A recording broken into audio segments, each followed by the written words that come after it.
In ancient Greece, Hercules, son of Zeus and the mortal Alcmene, was destined for greatness.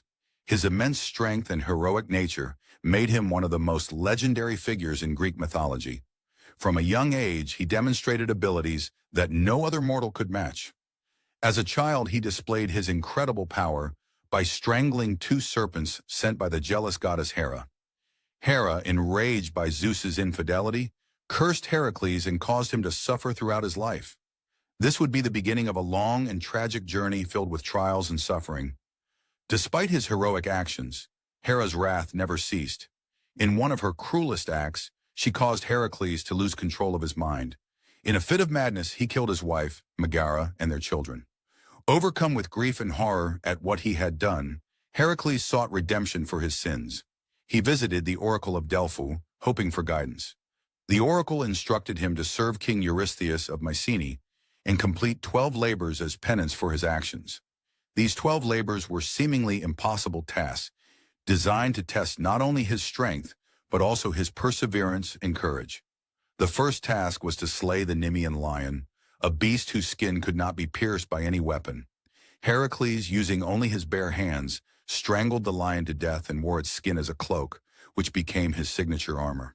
The second labor was to slay the 9-headed Lernaean Hydra, a serpent-like creature that grew 2 heads for everyone that was cut off.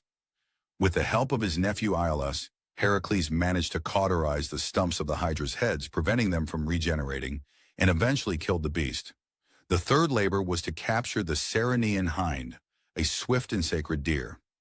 After chasing it for a year, Heracles managed to catch the hind without harming it, as it was sacred to Artemis, the goddess of the hunt. The fourth labor was to capture the Erymanthian boar, a massive, fearsome creature. Heracles trapped the boar in deep snow and brought it back alive, as required by the task. The fifth labor involved cleaning the Augean stables, which had not been cleaned in years and were home to thousands of cattle. Heracles diverted 2 rivers to wash away the filth, completing the task in a single day. The sixth labor was to slay the Stymphalian birds, which had sharp metallic feathers that could kill anyone they came into contact with. Using a rattle given to him by the goddess Athena, Heracles startled the birds into the air and shot them down. The seventh labor required Heracles to capture the Cretan bull, a powerful animal that terrorized the island of Crete. Heracles subdued the bull and brought it back alive, completing the task with his usual strength and skill. The eighth labor was to steal the mares of Diomedes, a herd of man-eating horses. Heracles tamed them by feeding them their cruel owner, King Diomedes, and brought them back to Eurystheus. The ninth labor was to obtain the belt of the Amazonian queen Hippolyta. The queen initially agreed to give him the belt, but Hera intervened, causing a battle between Heracles and the Amazons. Heracles ultimately succeeded in obtaining the belt. The 10th labor required Heracles to steal the cattle of the 3-bodied Geryon. After a long journey to the ends of the earth, Heracles defeated Geryon and his herdsmen and brought the cattle back.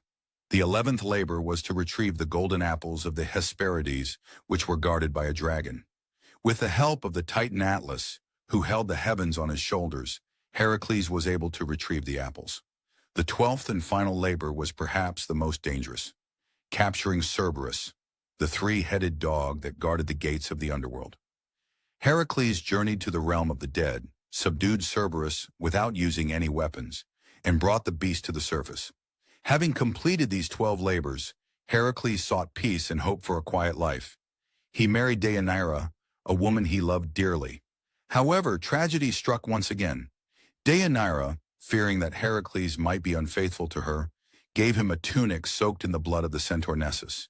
She believed that the blood would secure his love for her forever. Unfortunately, the blood was poison. When Heracles wore the tunic, he was consumed by excruciating pain. Unable to endure the agony, Heracles built his own funeral pyre.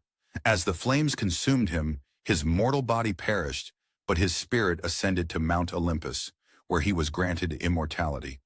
The gods welcomed him, and he was finally free from his suffering. Heracles married the goddess Hebe, symbolizing his redemption and acceptance into the divine realm. Heracles' tale is one of strength, sacrifice, and redemption, highlighting how even the greatest heroes must confront flaws and endure hardships to atone.